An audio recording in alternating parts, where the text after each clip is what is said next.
பறக்கும் திசையேது இந்த பறவை அறியாது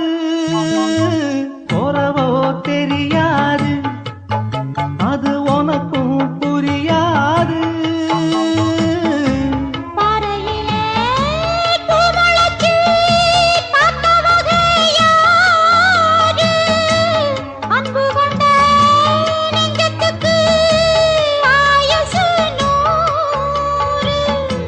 காலம் வரும் வேளையில காத்திருப்பேன்